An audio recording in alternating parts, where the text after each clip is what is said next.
I'm Ian Somerville, and in this video I'm going to be introducing the topic of sociotechnical systems. Systems which are rather broader than the technical software or software and hardware systems with which we might be more familiar. Let me start by talking about what do we mean by a system. Well, we use the term system to mean all sorts of different things. We talk about the education system, we talk about software systems, we talk about the system of governments. But in this context, what I mean by a system is a purposeful collection of interrelated components that work together to achieve a common objective. So this is an example of a military system which is used for ground surveillance. There are lots of different components, hardware and software components, as well as people involved in this system, and they interact to provide the capability of ground surveillance across a large area. Now, the thing about systems is that they may include electronic and mechanical hardware, software and computers, and people are responsible for their installation and operation. Generally speaking, they're used by organisations, which are often quite large organisations. And these organisations are responsible for procuring and operating these systems. Systems have got lots of components that interact in complex ways, sometimes ways in which we don't fully understand. And it's the interaction of components that lead to system complexity. If we have components that don't interact, such as the rocks in a stone wall, then we don't have complexity. But when we have hardware and software elements that interact in all sorts of different ways, we inevitably end up with a complex system. And the behaviour of complex systems is often extremely difficult to predict. I like to think of two kinds of system. Technical computer-based systems. These are the classes of system we're familiar with in software engineering. They include hardware and software elements, but they're not self-aware. The system itself doesn't know what it's used for.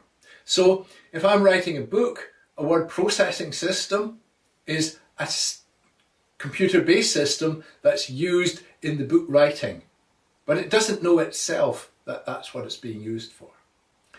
A socio-technical system is a broader entity. It includes technical systems, but it also includes people who use and operate and who are influenced by the system.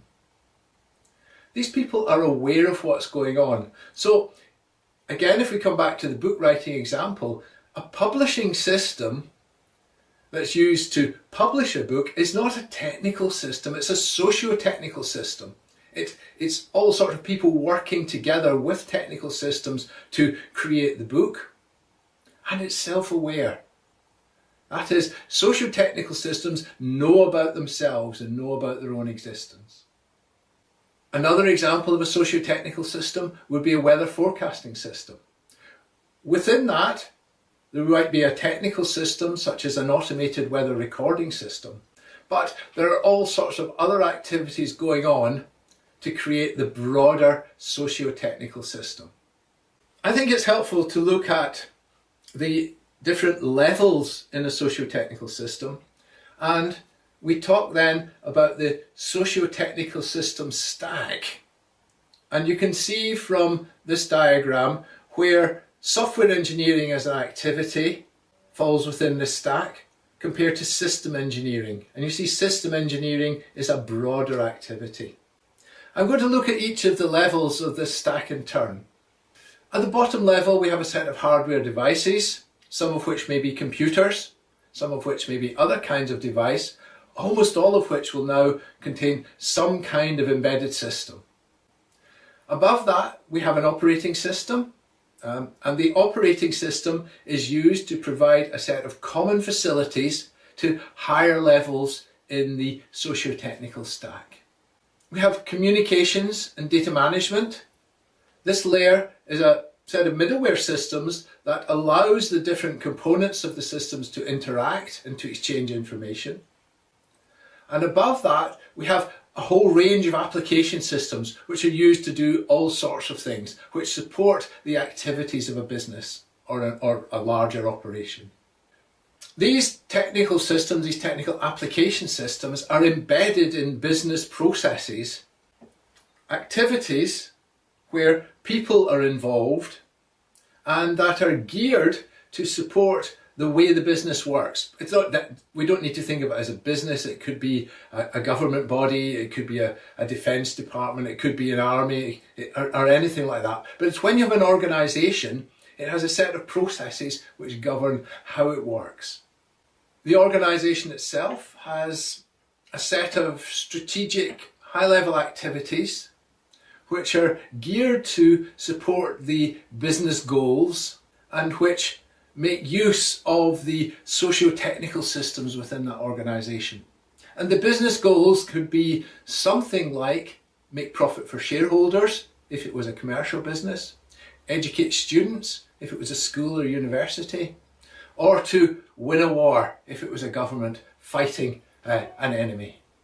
Around the whole thing, and this is quite a vague and quite nebulous concept, there's the notion of society.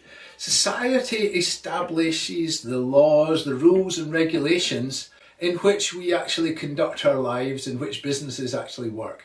And these influence the socio-technical systems and therefore the technical systems which are used within that business.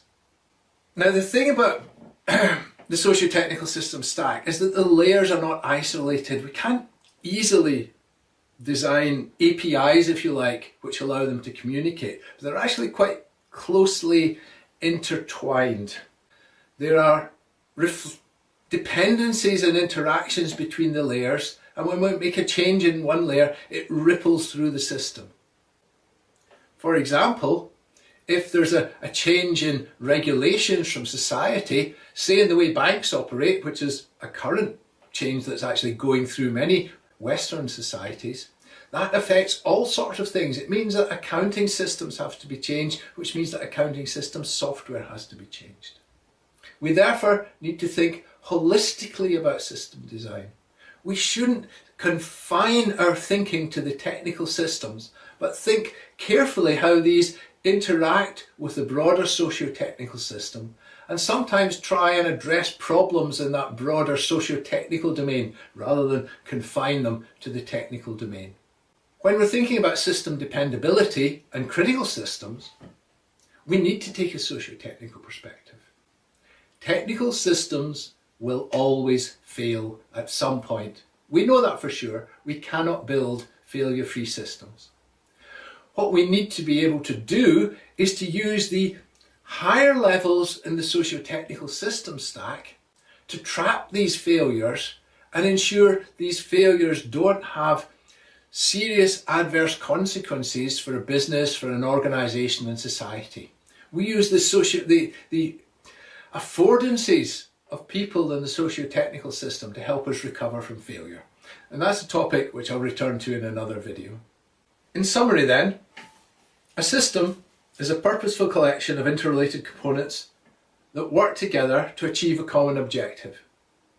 Socio-technical systems are systems that include technical systems, but also people and business processes that collaborate and interact with each other and which are geared to supporting some broader business goal.